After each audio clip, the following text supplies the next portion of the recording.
on terms of energy policy, energy is kind of a tale of two cities, because on the one hand, it's an absolute disaster. Right now, Pakistan's economy is suffering anywhere between 2 to 3% of GDP. Losses because of shortage of energy. Industries are shut down for gas shortages. Industries are shut down for electricity shortages. In winters, due to gas shortages, literally in major towns in Punjab, लोगों के घर चूल्हा नहीं जल रहा था. So it's a disaster. It's an absolute disaster. But the good thing is, it's probably of all the major problems that is faced by Pakistan, it's probably the easiest one to solve. It's the easiest one to solve because it's first of all, it's a purely man-made disaster. Pakistan is one of the few energy surplus countries in the world. We actually should be exporting energy. Our natural endowments are just absolutely phenomenal, both in terms of traditional resources, which are thermal energy sources, hydrocarbons, as well as the modern technology or the renewables. So there is absolutely no reason why Pakistan should be deficient in energy. There is absolutely no reason why any part of Pakistan should be suffering from lack of energy. But the other reason why it's a relatively easy problem to solve is that it's primarily technical in nature. There are parts of the energy problem which are political, but very little of it is embedded in the political economy of the country. Therefore, relatively a very easy problem to solve.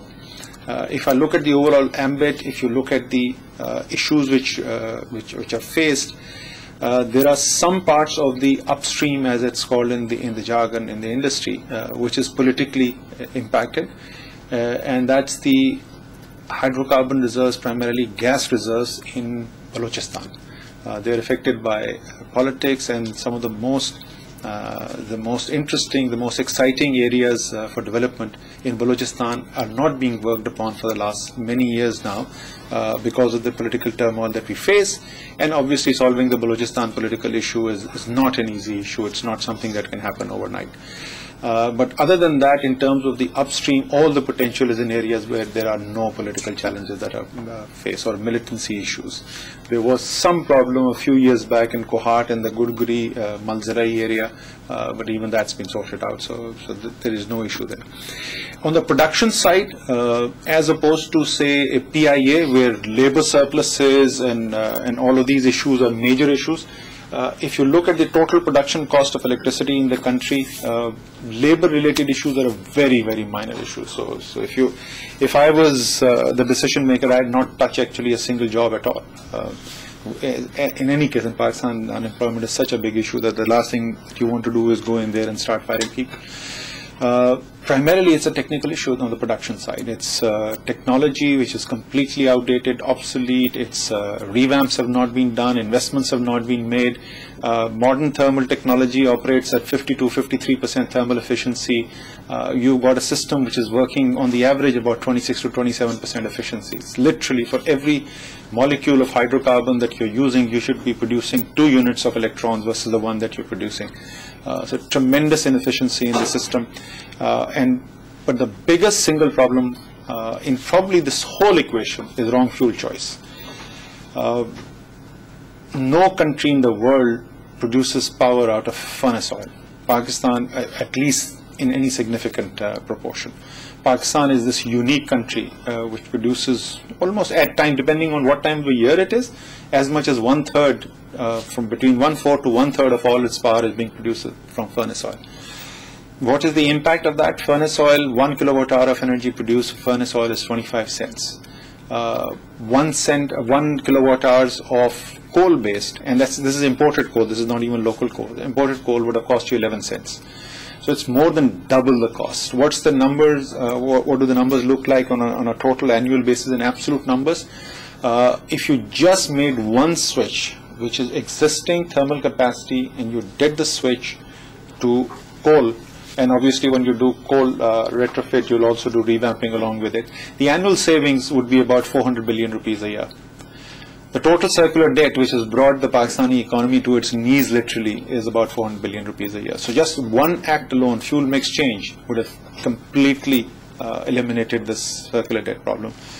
And to this date, I have no idea why this hasn't been done. I mean, it's absolutely, I've been an insider into the system and how it operates both at the provincial and the federal levels, especially with the Sindh and Punjab government and the federal government. Maybe in the question answer session I can tackle that. But this is beyond my comprehension why these steps have not been taken. There's nothing explains it, not corruption, not politics, nothing explains this, other than just absolute bizarre level of indifference to what's happening to the country. Nothing else explains it. When you go into the distribution side, on the distribution side you have issues which are both technical in nature, but here you have issues which are more political in nature.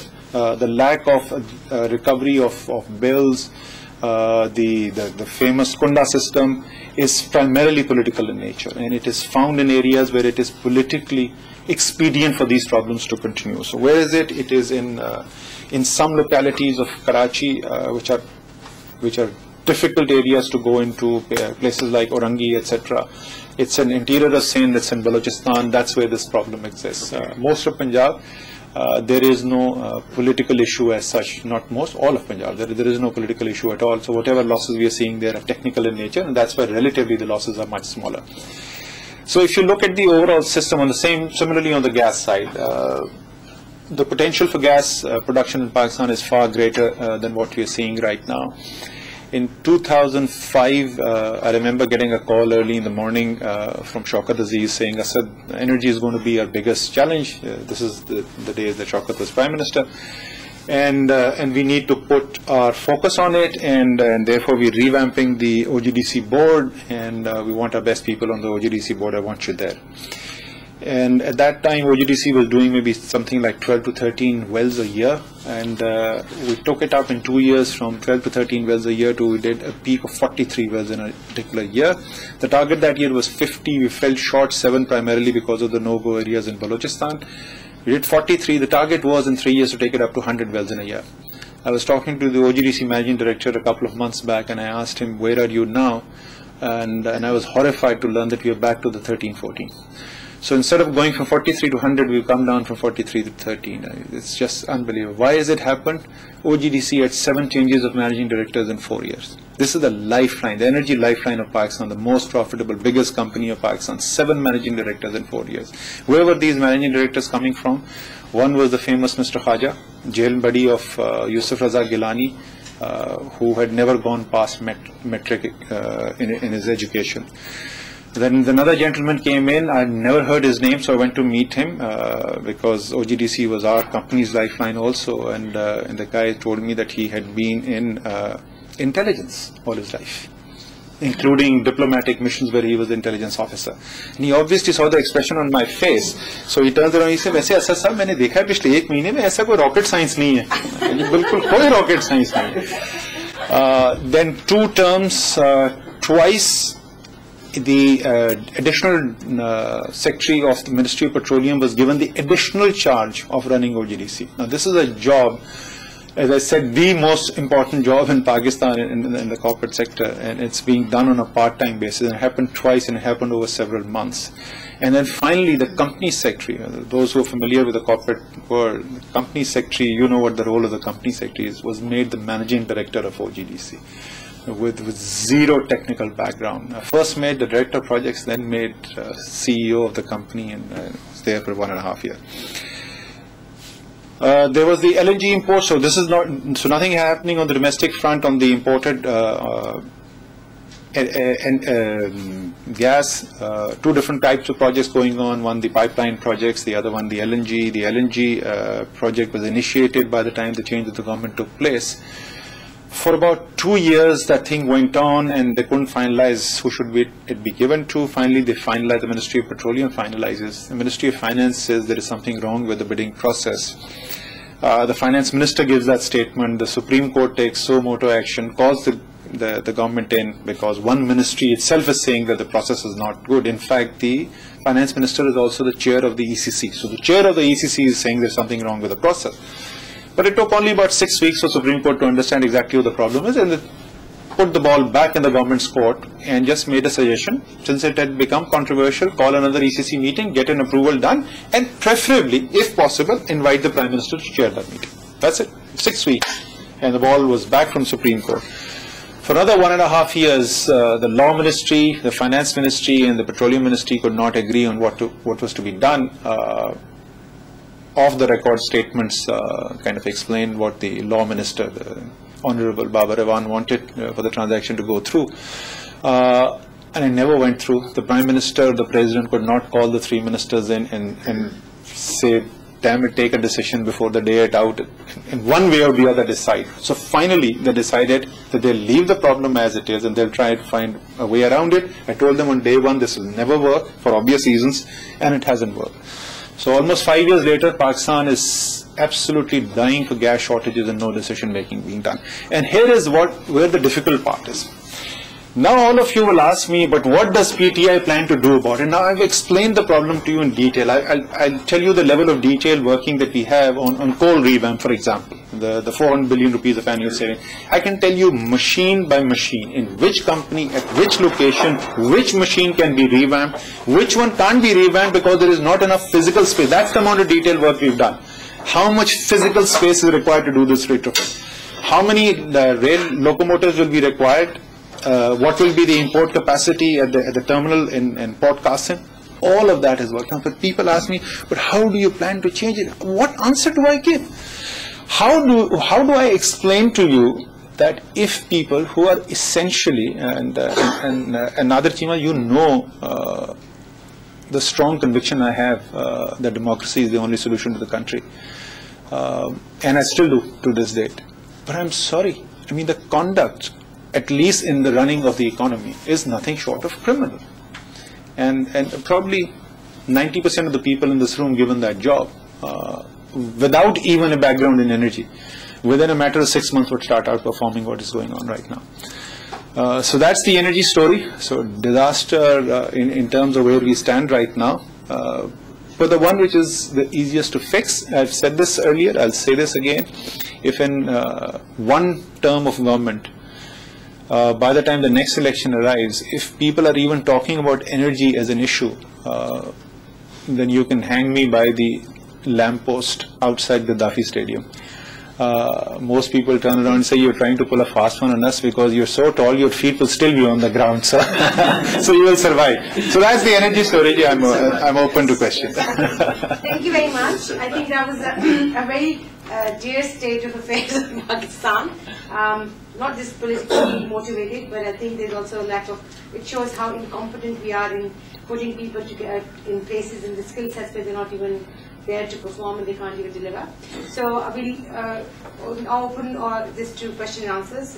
Just raise your hand and please make a proper question or a statement so that we can get through and finish by 1 o'clock. Okay. Just a question about when they were drilling all these gas wells. What was the rate of success? 103. Going your analysis on the energy sector, how do you propose, as PTI, how do you propose to fund the whole situation? The macroeconomic policy that I had mentioned, which I'm also co-leading, we just finalized after that. I've had the review done with Imran, and we'll publicly announce it on the 24th. I've $4 billion a year for 5 years. So $20 billion of investment has been put in there in the financing of the energy sector revamp. And that's just the state investment itself directly. And with the right governance system in place, there is tremendous amount of what should I say, a pent-up investment, which is that, I mean, look at the situation right now. You've got one of the most attractive energy investment policies in the world. In my opinion, far too attractive. Doesn't need to be that attractive. And you're still getting zero investment coming in. But you know what? Well, there's more than one reason, but the most immediate reason is the secular debt. 11 IPPs went to court and have invoked the sovereign guarantee. So if the existing investor is already invoking the sovereign guarantee, why would any new investor come in? But to jumpstart it and knowing where the biggest short-term wins are, As I said, I've included $4 billion a year for 5 years. $20 billion of investment has been catered for. And we'll show you on the 24th exactly how to finance it. And while we do that, we'll bring the fiscal deficit down, and we will increase dramatically the social welfare expenditures. Okay, and how, a related question to that is the fact that people are genuinely scared of investing in Pakistan because of the, I mean, yes, you're a part of the microfinance team, but there is a genuine situation where the Law and order? Law and order situation is very, very bad. The law and order situation is very bad, but I'll humbly disagree with that's the reason why investment is not coming in. Just for your information, the Sitara Imtiaz that she was referring to was given to me because never before in Pakistan's history had a private company invested so heavily in such a short period of time. In 4 years, we invested $1.7 billion in 5 different sectors. And some of these is joint venture investment with offshore companies, world-class companies like Mitsubishi, etc. And it's financing from the best financial institutions of the world. So I know a little bit about what makes investment possible. Law and order is an issue. It is not an issue for large business. Law and order is a big issue for small business. So if you are a small shopkeeper in Karachi, then law and order is a big issue for you and the bhatta that you face. For Engro, law and order is not an issue. So the principal reason why investments are not taking place are threefold. One, in my opinion, the biggest one is the governance disaster. I used to make presentations all over the world in all forums, and nobody ever contradicted me. Despite all the problems of Pakistan, if transparent decision making was done regarding investments, the government of Pakistan never went back and reneged on its word. The sole exception of a high-profile nature were the HUPCO investment in the IPPs of the 90s, which the World Bank's own investigation showed were flawed. The vice president of the World Bank got sacked for corruption. So the government of Pakistan actually had a very good record of living up to its commitments. This is the first time we are in whole-scale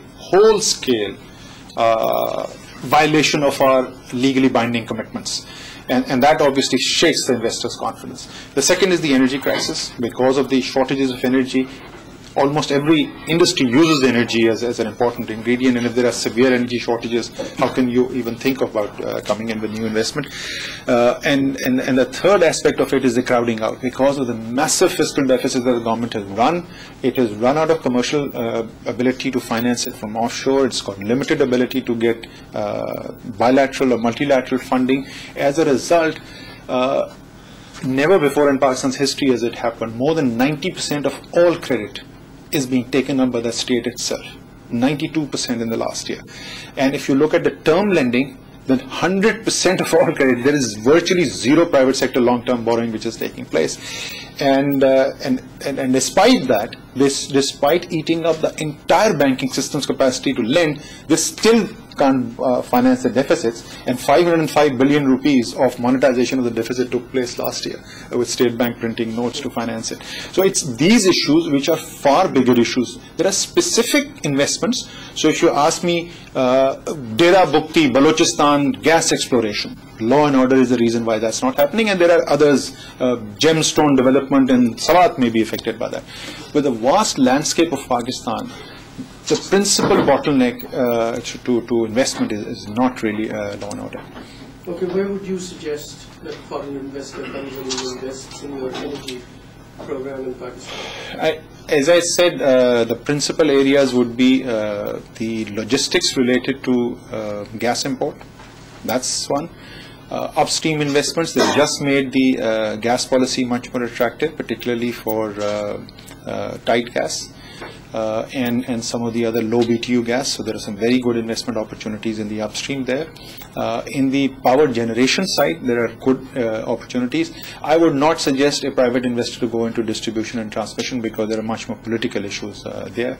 So it will be in these three areas: upstream exploration, import infrastructure for gas, and the power generation facilities where the best opportunities would be. A few months back, Caribbean Sorry. Okay.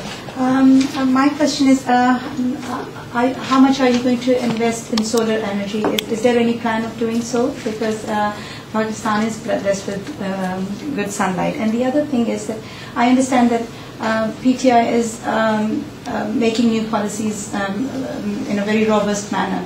But from what I understand, existing policies are not, they're okay. They're flawless from what I understand. It's just they're not being implemented. So are you going to waste your energy and just to put a PTI mark on it? You're going to make new policies, or just when you come in power, would you like to just implement them? There are both the problems are there. In certain areas, policy is a major problem. In many areas, it is implementation which is the issue. In any case, even if there is no rocket science to it, there are still choices to be made, and you still have to stand up and say what do you stand behind. Like, for example, I just talked about coal conversion. You could be totally against coal conversion, so you still have to stand up and state what your position is. There are policy issues also. Like, for example, when it comes to macroeconomic policy, revenue generation and taxation is a major policy issue. That's not because of weak implementation. It's because of the flawed structure of the state, the elite capture of Pakistani state and society, that you're sitting with the kind of fiscal deficit that we were just talking about. This is not a failure on the part of FDR to collect. This is a conscious decision on the part of the elite of Pakistan that we shall not pay taxes. And therefore policy becomes important. Therefore your ability to stand up and say I will tax the big landlord of Pakistan becomes important. So policy and implementation both are important. Solar energy, okay. Solar, I don't see the state being a big investment agent in there, but I was just telling Sobia, in fact, we have just started work on solar. There are a couple of particular areas where there is great potential for solar in Pakistan today, and they primarily relate to off-grid. It's on rural electrification and and on tube wells specifically. There are these two which are very obvious. As you know, the solar unit prices have been falling, they've been crashing, and solar is becoming more and more competitive. It's still not competitive in on-grid competing with baseload power, but with off-grid applications it is already competitive, and therefore we have to in our overall portfolio of things, we have to ensure that the policy structure, the public policy which is going to make the investments in solar possible, because it's, as I said, it's off-grid, it's small. This is not what state does best. So you create the public policy which brings in that investment and bring the market players in there. Kashif?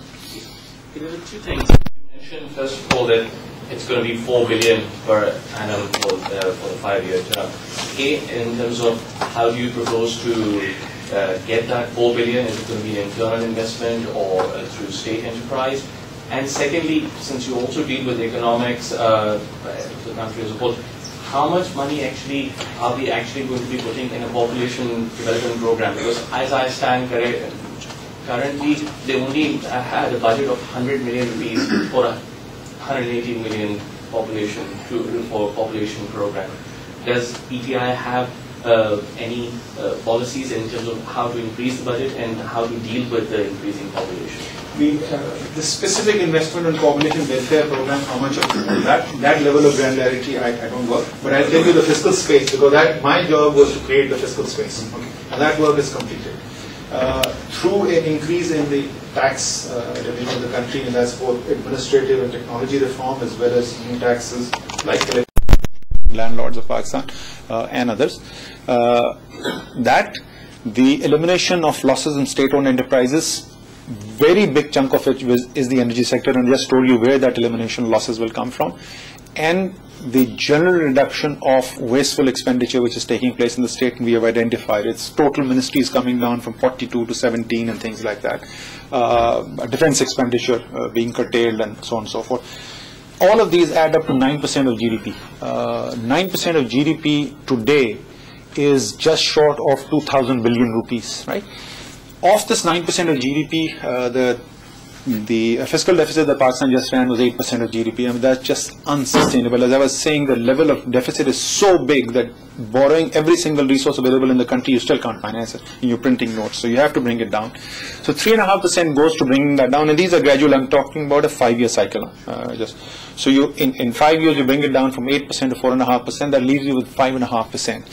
5.5% in the same time, by the way, remember the economy is also growing. And in that period, so in year 5, in a single year, this is not cumulative over 5 years, in a single year, in year 5, we can release 2,500 billion rupees extra for increased spending on education, on health, on population welfare, on income support and all of that. Genuinely transform Pakistan from being the security state that it is into the welfare state that everybody wants it to be. I keep on warning Jangitri, मैं तुम्हें बाल्टियां भर भर के cash की दूंगा, तुम्हें खर्च करना मुसीबत हो जाएगी. The delegates have conducted a seminar on energy. So critics PMLN said that it's a copy paste of their energy seminar and their energy policy. So can you please elaborate that how we are different from that energy policy that they are having? I'll tell you the biggest single difference in there, because I was one of the invited speakers at the PMLN energy conference. First of all, I frankly, maybe I'm new to politics. I find this whole debate. I say this publicly. I don't give a proverbial whether the good thing for Pakistan is done by PMLN or PPP or PTI. I'm only interested in Pakistan. Everything else is a vehicle. So if PMLN is going to do all the great things, fantastic, I'll root for them, yeah. So I have no interest in getting into this childish debate about whether my policy is better than theirs. There were a lot of good things in the PMLN policy. The biggest single thing that they had missed out, and I pointed it out, and it's on YouTube. You can actually go there and watch this on YouTube. They missed out on the single biggest item. And Miftah, who is now the BUI, who made the presentation at that time, very smart guy, who is now the vice chair of Punjab Board of Investment and joined PMLN, although he's a Karachi guy. He called me up later to ask me about it, and that is they had missed this coal conversion thing. Nobody was. It's the single biggest opportunity. There is nothing bigger than that. So that was the only big thing which was missing in their policy. Other than that, it was a reasonably good policy. The only other, sorry, just one follow-up comment I will make. PMLN has been in power for 4.5 years this time around. We won't even talk about the past. Nothing stopped them from doing all the good things which are in their policy. That's just a fact.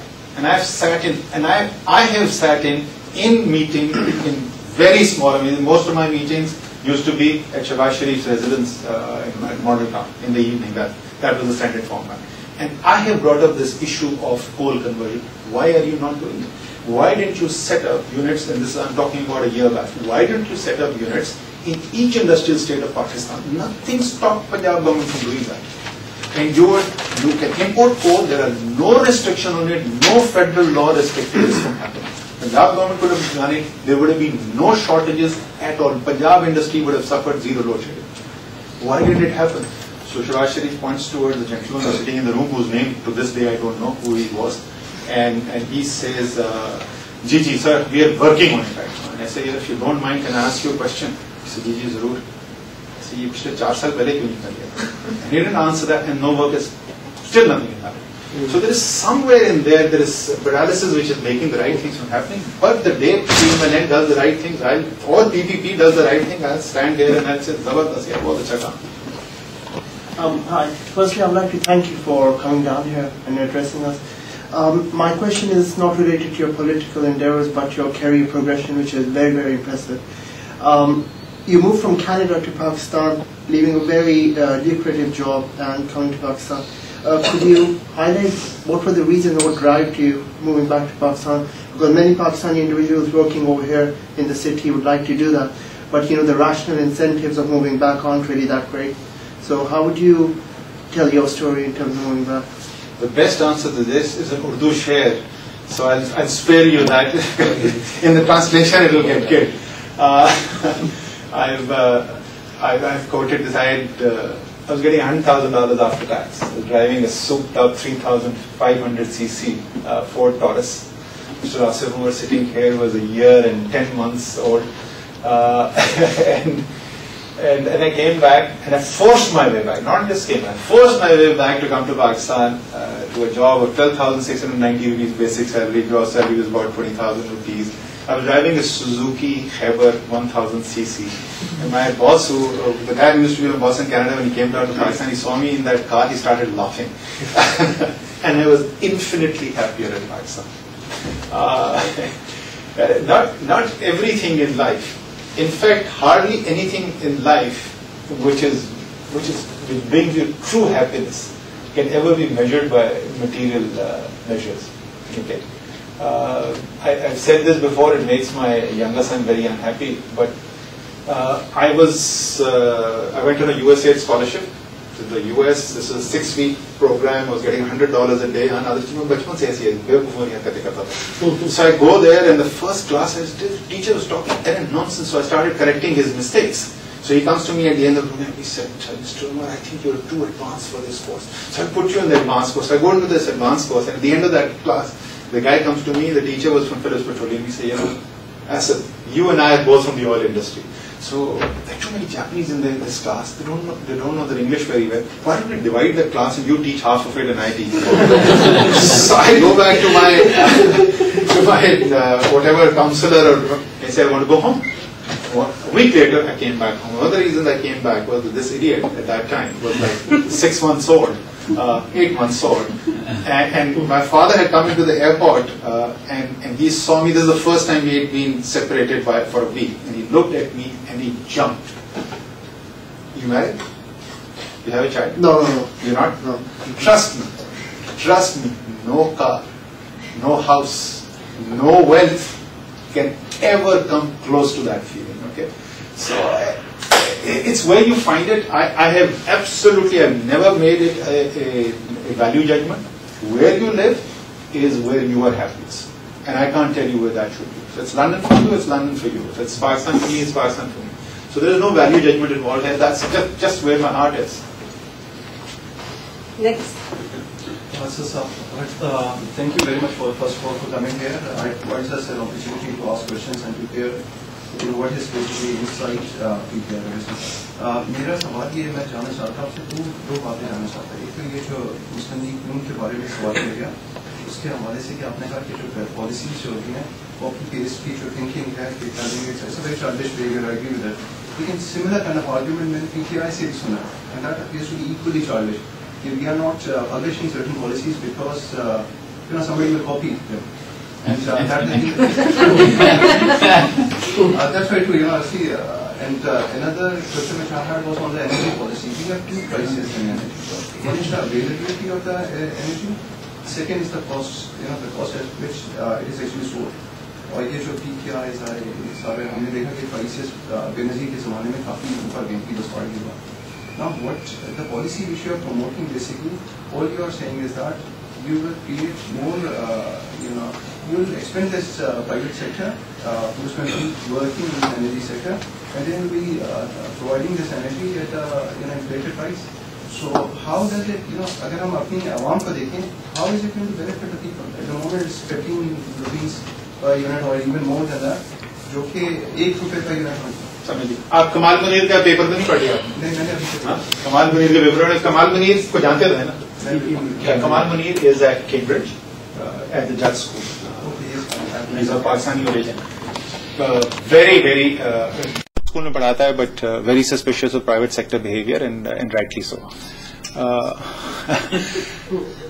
If you look at why the costs are high, I've done these numbers for him. I've exchanged these numbers with him. The biggest reason is around fuel mix. The second reason is the inefficiency of the system. And the profits of the private sector are actually a very small part of the total differential. And I can do these numbers for you. I can sit down and I can take you through these numbers myself. So bringing electricity in at an affordable price is a function of all of these things. So if the state is producing it, which it is in Pakistan in substantial quantity, but it is using the wrong fuel and it is using it at an extremely inefficient manner, what the end result is, in this one term of government, prices of electricity have been doubled, load shedding is at record levels, and 400 billion rupees of deficit is still being incurred. So you have to address the core. The ownership is only a very minor part of the problem, and therefore it is addressing those core things. But having said that, I just told you, in my opinion, there is a significant role of the state in resolving the energy crisis of Pakistan, and that's why I don't know if you were here at that time or not, but I had already mentioned that in the macroeconomic policy that we will just be announcing on the 24th of August, we have put $20 billion in there over a 5-year span, $4 billion a year of state investment in energy. So in my opinion, that is significant. और जहाँ तक वो दूसरों की जाए, whatever, I say this and I'll repeat it again, any political party of Pakistan which wants to consult me and seek my advice for the betterment of Pakistan, I'm available. My interest is Pakistan, I'm very, very clear on that. So Babar has a question, because before he has, I have a question for you. You spoke about exporting energy. So when do you think we'll be enough, we'll become enough self-sufficient that we can start thinking about even exporting energy? 10 years time frame, because it will take you 4 to 5 years to fix the problems. Right now, most of the things that you're looking at, if you look at the execution time for those, it's 4 to 5 years. 10 years, why do I say 10 years? Because in 10 years you can have third develop in very, very significant scale. And once third develops at a significant scale, you will see, inshallah, export of energy starting to take place. I look at South and West Asia, and in my humble opinion, it should be a single energy grid. Both gas and power should be a single grid connecting the entire region. Babar? Okay, my question is not policy related. As you already said, you go banker. So if you can elaborate why you joined PTI. Why did I join PTI? And again, to elaborate, as I was mentioning earlier, very, very close to the Sharif, particularly Shahbaz, are very close. So why did I choose to be with PTI? Because for me, as I was saying earlier, I'm going to be personally closest and I'm most comfortable with, uske paas mein jaunga. I have to make a judgment call on which political party is best placed to take Pakistan where I want to see it going. That's the judgment call. It's my personal judgment call, and obviously it goes without saying that I could be wrong in that judgment call. Why do I say that PTI is in the best position in my humble opinion? I don't know how many of you travel back to Pakistan, but in urban Pakistan at least, Nadir ji mein वैसी हालत हो गई है कि you don't even need to explain कि People's Party क्यों नहीं. मतलब it's such a disaster. ठीक है? No, I know that, but I'm just saying since you know siyasat in Pakistan. We consider you as a. नहीं, but he knows siyasat in Pakistan. So ऐसे हालात हो गए. ठीक है? So अपनी गुजरात की कॉन्स्टिट्यूंसी में गलती से भी जाके कहीं People's Party के नाम ना लेते ना. वज़ीराबाद. ठीक है? Pakistan needs, and this is where, by the way, interestingly, I disagree with PTI, a lot of people. It's not just about corruption and good governance. Pakistan needs fundamental change. There is a governance and less corruption, improved governance and less corruption will deliver you a more efficient current system, and things will be better than what they are right now. But that will not address the core issues of Pakistan. The core issue of Pakistan is the elite capture of society and state, and that has to be addressed. If you look at, and let me give PMLN the benefit of doubt in this, because everybody else gets ruled out. Jamaat Islami is smaller and smaller and smaller in influence. MQM is restricted to urban sin. So it really then comes down to PTI versus PMLN. Even if PMLN, first of all, I don't think they believe in this. I think they believe in good governance as being central to solving the problem of Pakistan, and do not see the need for any fundamental reform or change in the power structure in society, because they are themselves a product of that power structure. They're an embedded part of that power structure, and that is the source of their strength. But even if I gave them the benefit of doubt and say, having thought more about it, having seen the futility of what they have attempted to do over the last 20 years and yielding virtually no result, by now they would have come to the conclusion that they want change. For a party which is already sitting in power 5 terms of government in the largest political province of the country, there is too much at stake in the status quo. You move your position radically, and pata chala that jis aap voter group को अब आप attract करना चाहते थे, उसके साथ आप credible नहीं हो सके, and they didn't move with you, and जो एग्जिस्टिंग वोटर बेस था आपने उसको भी छोड़ दिया, वहां पे अखला छोड़ दिया, somebody else comes and you're finished. PTI has the phenomenal advantage of having nothing to lose. 0 seats in the assembly right now. Can't get worse than this, right? So PTI can stand there and say, we will tax the big jagirdar. Batao mujhe kaun si political party mainstream which has got the guts to stand up and say this today. There is more than 75 billion rupees at a conservative level tax potential from landlords, big landlords in Punjab today. You know what the collection of Punjab by PMLN's government this year was? 750 million, give or take. Less than $1 billion rupees. 1% of the potential. And similarly, when you come to the large industrial interests, the traders' interests, that's the power base of PTI, of PMLN. PMLN does not and will not stand for fundamental change. And what Pakistan needs is fundamental change along with good governance and a cleaner government. Only when both of these elements come together will Pakistan start to move in the direction that it needs to move.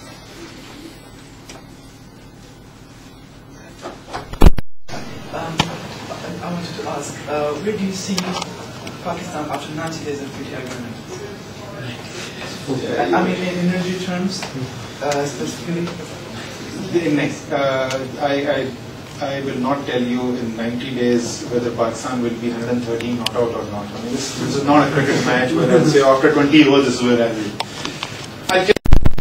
will. I'll tell you in terms of the policy matrix, the fundamental changes that you need to make, by coincidence, almost all of them have a 3 to 5 year implementation cycle where the full results start to flow in. But when I was a student of economics long time back, I was told that business cycles start in the minds of people. So the first change, and is 90 days enough for that change to occur? I put that to a test. We had invited some of the biggest businessmen of Pakistan for a dinner in Karachi last month. And Imran had not yet come in, so I was sitting with them and talking to them. And because I take these answers which are given in front of Imran Khan or Nawaz Sharif or Zardari with a pinch of salt, because everybody is now trying to say things which they think the leader will want to hear. So this is before he comes in, so I give it a bit more credibility. And I asked these guys, I said, if a team came into power, economic team was in place, which had credibility with you guys, and they started to do the right things, how long before you get to a point, and this goes to the issue that you were talking about, how long before you personally start to invest again? And since then, I have tested this many times over the last 1 month. And in my mind, the answer was going to be 2 years. The longest answer I got was 6 months, and the shortest was 2 weeks. There is, Pakistan in terms of investment right now is people sitting with dry gunpowder. If you've seen the investment graph, it's collapsed. It's come from 23.5% of GDP to 12.5% of GDP. 11% of GDP is $22 billion. Okay, in 1 year, the drop of investment versus where it was just 5 years back is $22 billion. Remember Kerry Lugar? If the promised numbers ever come through, is $1.5 billion a year. This dwarfs it. So there's people sitting who are literally itching. A businessman is fundamentally wants to invest. There is this new young lot which has come in, which is just starting to get into business, the second generation of the entrepreneurs who were created in the 80s and 90s. And they're literally itching. They can't even go anywhere else in the world because Europe is a disaster. America is struggling. Middle East has been extremely slow. Dubai, which was drawing in a lot of capital, suddenly ran out of steam. So there is, in 90 days, it's an arbitrary number in 90 days, but in a short period of time, you will see the mood start to change. If the government in power, the new government in power, starts to take the right steps. Thank you. Asad, you mentioned about change being the most important factor, that's why you joined PTI. But when you see people, the crowd which is joining PTI, it's the same old crowd which was in Musharraf. And I mean, how do you see that they will not be resisting change when people like Lagari or Shah Mahmud Qureshi or Nawab Kalawag family, they have joined the fold of PTI? The most oft-asked question of PTI. There are two types of people. Shida Ali is fundamentally not opposed to reform, huh? You understand that. Not that I carry a preference. There are two types of people who have been in power before or who are in power today also. I don't think Khaja Saad Rafiq is anti-reform. He's in a party which is a status quo party. People for many different reasons will join political parties, will join governments, which are not 100% consistent with what they stand for and what they believe in. Not all of them are anti-reform, right? So not everybody who has joined is anti-reform. They may be indifferent. My suspicion is there will be three categories. Those who are actually pro-reform. Jahangir Khan III. I can name a person that was actually pro-reform, right? Then there will be a large chunk and others like him. Then there will be which will be a small chunk. There will be a mid chunk which is indifferent to reform. They don't care. They don't resist it. They don't for it. They're not bothered by it. That's not what drives them. Nor are they against it. And then there will be a small lot which is actually resistant to reform.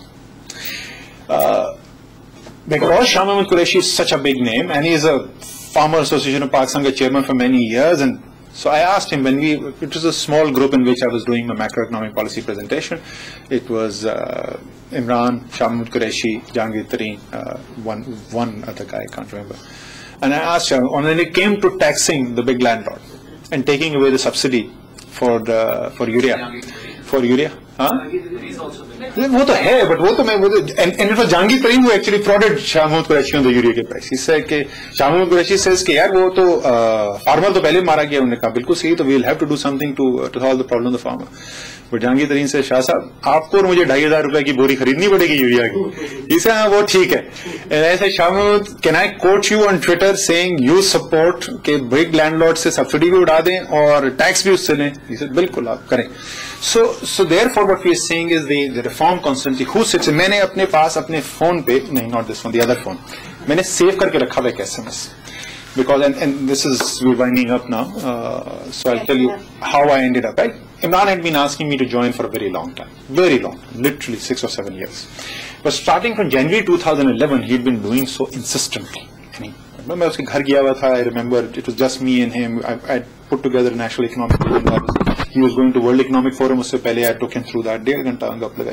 So when he came to see me off, he says, this is January 2011. He says, Asad, this is the year of the revolution. Mark my words. And you cannot continue to stand at the sidelines. I smiled and I came back and told my brother, I said, Khan Sahab, phir jo hai, jazbati hue. And then jo hai, and this continued during the war. Kabhi mere paas directly SMS aa jaya, kabhi mere bhai is also very friendly with him and he is on the board of governors of Shaukat Khanum for the last 5 years. So message uske through aa jaya. Then 31 October किया. 30 अक्टूबर के दिन अगले दिन सुबह खान साहब ने कहा ना the iron is hot, this is the time to strike. अगले दिन सुबह मुझे मैसेज आता है, Asad, you cannot stand at the sidelines, you have to join us now, please. Please. Then the day Shah Mahmud Qureshi joined, Ghodki, again messages, and this kept on and on and on. Finally I sent him a message, are you in Islamabad? So jawab, I said, why, are you coming? I said, yes. I said, great, come over, come to my house. I said, okay, the agenda will be what the hell does, these are the exact words, what the hell does PTI want from Asad Umar? So I said, I know exactly what you want, you just come over.